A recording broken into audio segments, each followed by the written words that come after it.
Am I still spotlighted? Can you see me? Yep, I can see it.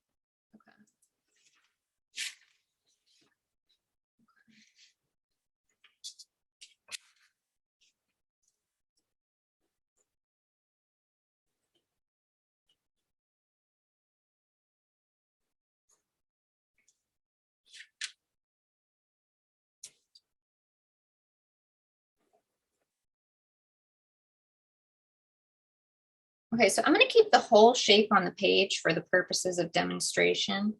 But you don't, I think you'll see when you see it what you need and what you don't need. So I'm going to draw a column.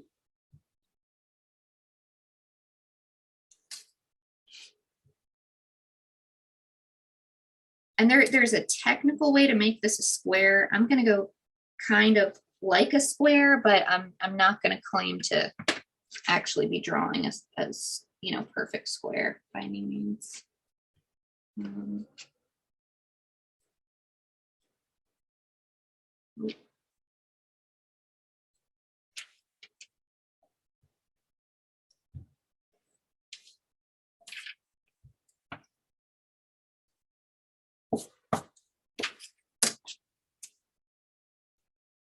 And seeing how extreme these angles are, you can also see where, if you were trying to do the whole shape, you might want the points even farther apart, which I think you did a good job of.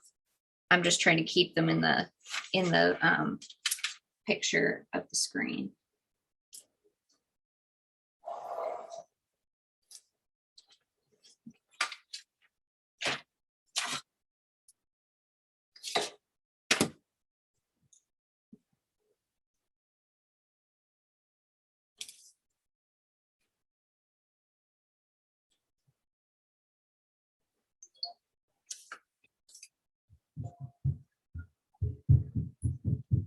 And I need to draw the whole box as if it were see-through.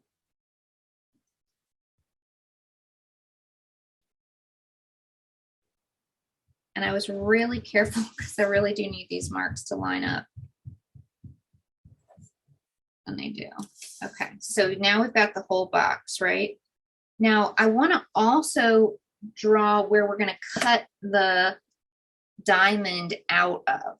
So going back to that front edge, let's say I'm going to cut out starting here, and I'm going to stop here. So I just want to open that up by drawing another rectangle, square, whatever, to be that top opening.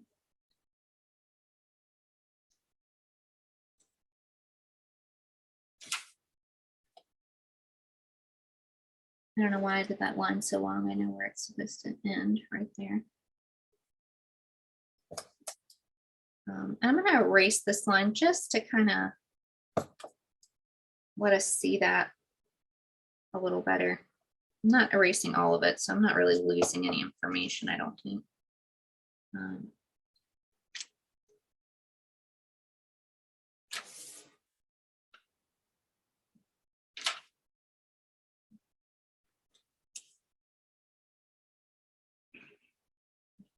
And you do really want to keep these lines straight too, when you're at the back of the box and when you're at the front. That's the other reason I like doing those dots, or, just something to kind of keep track of where I'm drawing. All right, so again, I'm going to erase some of these lines.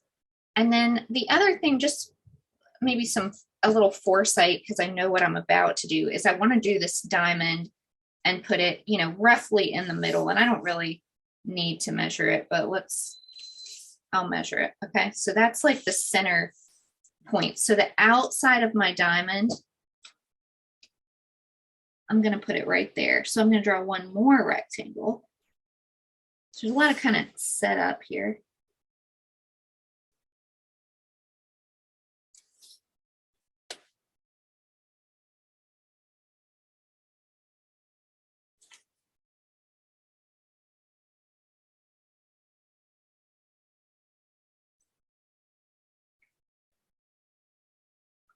Okay, so that's my outer edges of my diamond. And then I want them to go to, maybe I don't want them to exactly touch do we want them to touch or just kind of hover? For mine, I had it hovering, but if you want to show it touching or however you'd like to show it. Okay, so I'll show you kind of both options.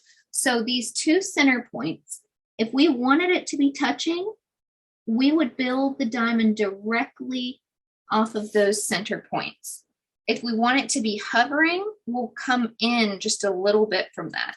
I think the upside of, in this particular setup, of having it touch is that it will overlap these two planes and it'll look more integrated into the space.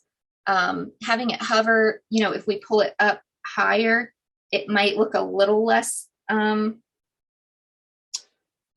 realistic because we like to see overlap. So I'm going to go in just a little bit, just a little off of that point. I'm going to go a little higher and a little lower, but I'm going to keep it still in line with that, if that makes sense. So then I'm just connecting all 4 points.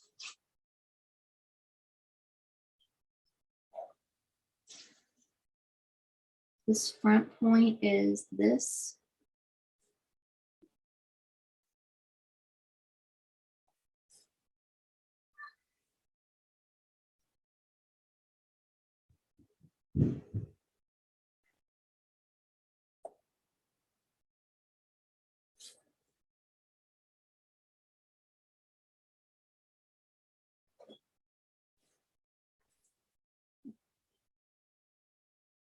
And I think that, when this really starts to work is when it's painted or shaded in, but just erasing some of the extra marks. Maybe you start to see it a little more.